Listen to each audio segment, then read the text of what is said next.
Hello friends, તમારું સ્વાગત છે મારી ચેનલમાં।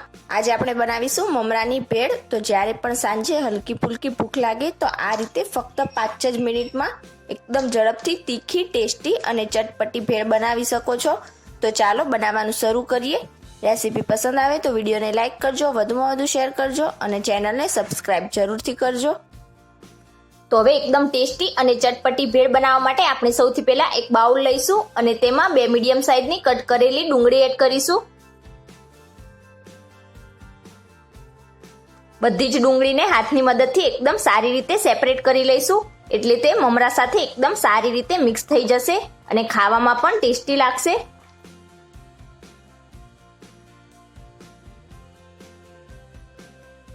ડુંગળીને સેપરેટ કરી લીધા બાદ હવે તેમાં 1 નંગ ઝીણું કટ કરેલું ટામેટું નાખીશું। સારી રીતે મિક્સ કરીશું।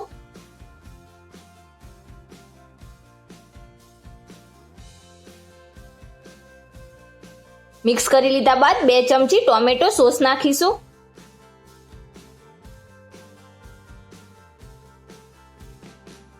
ત્યારબાદ 1 ચમચી રેડ ચીલી સોસ નાખીશું।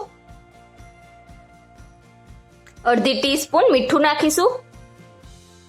ખટાશ માટે અડધી ટીસ્પૂન આમચૂર પાવડર નાખીશું। આમચૂર પાવડર ના હોય તો તેની જગ્યાએ લીંબુનો પણ યુઝ કરી શકાય। અડધી ટીસ્પૂન ચાટ મસાલો નાખીશું। ત્યારબાદ 2 ટેબલસ્પૂન જેટલી ખારી સીંગ એડ કરીશું।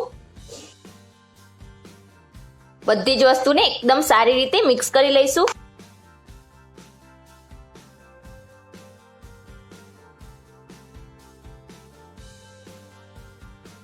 ત્યારબાદ તેમાં મમરા એડ કરીશું। તો અહીંયા મેં 2 કપ જેટલા મમરા લીધા છે।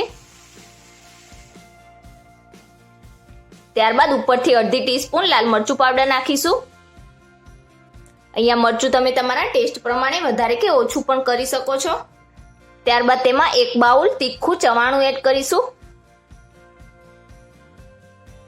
ત્યારબાદ થોડીક ઝીણી સેવ એડ કરીશું। થોડાક ધાણા નાખીશું। ફરીથી બધી જ વસ્તુને એકદમ સારી રીતે મિક્સ કરીશું।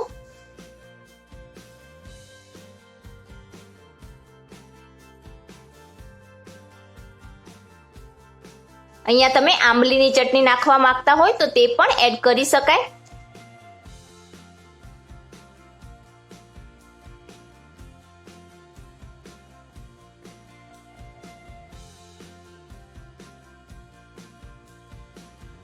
તો સારી રીતે મિક્સ કરી લીધા બાદ એકવાર ટેસ્ટ કરી લેવાનો, કોઈ પણ વસ્તુ ઓછી લાગે તો ઉપરથી એડ કરી શકાય।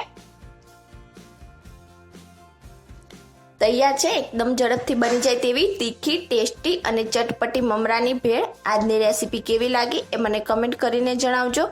રેસીપી પસંદ આવી હોય તો વિડીયોને લાઇક કરજો, વધુમાં વધુ શેર કરજો અને ચેનલને સબસ્ક્રાઇબ જરૂરથી કરજો। મળીશું નવા વિડીયોમાં નવી રેસીપી સાથે। Thank you for watching.